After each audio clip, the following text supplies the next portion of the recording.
So everyone's moving to the cloud and service providers are making money, except you. The opportunity's there, but what do you need? How do you do it? Where do you start? Well, you start right here with Fusion. If there's one thing all clients want in the cloud, it's data storage. So this video will show you how to get it there, how to improve data management, and what other services you can offer on the way. To help us on the way, we've got Gordon Stevens and Lee Norval. Gordon runs his own IT services company, Natirium. He's a clever bloke, but he's still learning about the cloud and has loads of questions. Lee is CTO of Fusion, and he has the answers. 1 whiteboard, 2 pens, and 10 minutes of tips and advice. Take it away, guys. I've got a particular problem for you this time. Okay. I've got a client. He's in the sort of the law-based business, so Okay. we need to be careful with the data. We want legal hold and all that good stuff. Yep. But they're undergoing an office move. Okay. So the challenge I face really is how do we do that safely, minimise the downtime, manage the risk, all that side of things. And I'm sort of really looking at the data side of things this time. Okay, so the logistics of it all. Yeah, that's it. Getting everything together and managing it really. Okay. Obviously an office move is always one of these things that no one looks forward to. The logistics of it are a nightmare, and the risk of getting to the other side and things not working are a major concern. So with our migration service, this is something that we can help address. A very simple, again, drawing. So if we say this is site 1, where we are. Yep. Up here we'll have the Fusion Cloud and Virtual Data Center, and here will be number 2, the new office. Yep. So timescales, normally if it's an SME, maybe picking the kit up at the weekend and driving it, etc., no problem. Now if you're a larger firm, the risk there, obviously downtime, if they've got services from, they're serving services from the office, 24/7, it's a lot difficult to do. So one of the methods that we use is basically using our VDC as a staging platform. Okay. So again, you've got a number of, say, hardware here. They've got a number of servers, Yep. etc.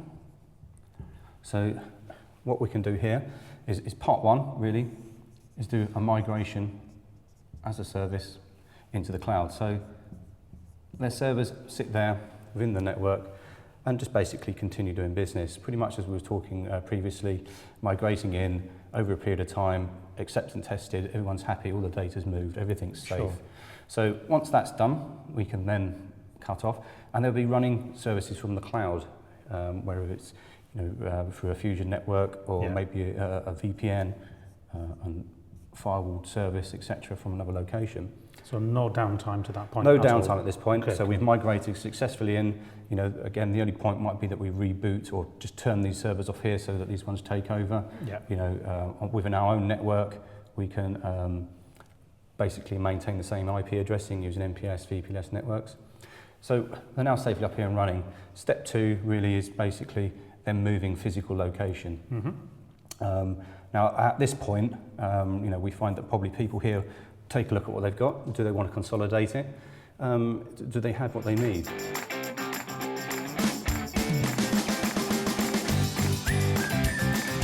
They are looking at possibly consolidating the equipment, possibly even just replacing some, because some of it's coming to the end of life, but as always with these things, it's evolved and there's a mix. Yeah. Okay, so again, at this point here, what we might have is then building a new environment. So here they've got their brand new servers. So again, what we're doing now is a reverse. So we've done a physical to virtual, and we're going to reverse that and do a virtual to physical migration. So once again, the same process, taking it from here to here. We then go do a survey, make sure everything is satisfactory, all the data's live, that's brilliant. And then what we can do at some point is basically turn these servers off, and the services are now live here. So a very easy step of migrating. It saves all that hassle of downtime. If we're doing a hardware refresh in between, acquiring new hardware, that's always to the point there. And one of the key bits as well, what we can do from this side is, you may not necessarily want to turn this off. And here, what we'll be doing is adding in a DR solution. So disaster recovery. Disaster recovery, exactly.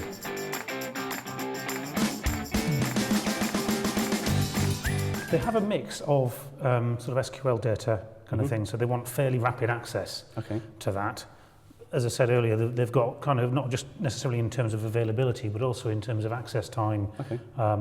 There's quite a volume of data that it still needs to be accessible, but it doesn't need to be like that. It's not essentially compute data. How would that manifest in here? Would you use different devices for that? Yeah, I mean, you know, again, this is storage is a very wide requirement. It's very bespoke to individual clients. But typically what we might do here, again, especially if they're doing a hardware refresh, is we might be able to look at a new solution here for storage. So we're pretty much vendor neutral. We can help find the best solution that may suit your customer's requirements.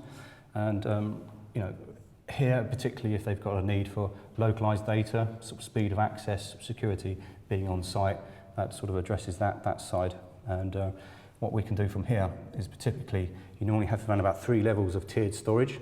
So maybe SSDs, so that's the faster flash-enabled drives to deliver SQL servers. Within the middle tier would be SAS, which you probably have maybe an Exchange, email box, etc., data store. And then finally you have something like nearline storage, which provides just some flat-end storage, but is a little bit more better than your average consumer-based SAS. So again, you've got error correction and everything that an enterprise will need. Yeah. Presumably there's a price differential there because you're paying for different capabilities. Yeah, SSD is more expensive, it's flash-based, etc. SAS sits in the middle, and nearline SAS is pretty much, you know, at the bottom tier there, just providing flat-end cold storage. It's easy accessible, again, but you can bring this off, back it up into a more simplified, low-touch data store. Sure. And SSDs are becoming affordable now for kind of typical business volumes of data, are they? Because you know, they started quite high price, early adopter penalties. Yeah. It's become mainstream now, has it? Particularly if you're using large data sets, you know, it's the way forward. And again, you know, if we've got SAS and nearline, the way of increasing the performance of that is to introduce a cache. And this is normally provided on an SSD device that would sit in the forefront. And again, in a typical example, if you've got some flat-end file storage, which may be a template in an Excel template or Word document, and that's regularly used, some of the features that some of the vendors provide allow you, and they recognize this, and it will bring the cold storage up into the hot cache, into the SSD cache, which allows faster service. So again, you're paying for the cheapest storage, but the speed of using SSDs in the cache. So really, we're moving away from a sort of a device-centered perspective of viewing storage. Now it's more of a system, obviously composed of devices, but we're viewing storage now as a system solution for storage. And then I would work with my client in collaboration with yourself, identify a bespoke system that works for them at a price point and a performance point that meets their needs. And again, everything that's required and the flexibility that we do with the VDC up here, you know, within one of our data centers, we'll be able to, again, just replicate some of that data out. So this solution here, you know, just for data retention, again, obviously being legal, they've probably got a requirement to make sure they've got their data and it's secured. So we can bring this into a completely private environment, and you can do something that's just as simple as an asynchronous backup between the two, just to make sure the data's regularly there. And again, that's over our low latency network. So speeds are there. Okay. You know, if you need to do file storage, etc., file retrieval, then this is still a relatively quick method. So what sort of devices are you using here? I mean, presumably this is, you can either provide dedicated or shared storage. Yeah, I mean, with the virtual data center, you know, we can take items out of that. That would be shared storage. I'm guessing maybe the legal requirements for your company, they'll probably need some dedicated compute power and possibly the storage. So from that side, we can put this dedicated hardware directly in the data center, attach that into the VDC, attach that to the network, and that's completely closed off environment, secured for them. So, you know, that method and security and audit is there for them.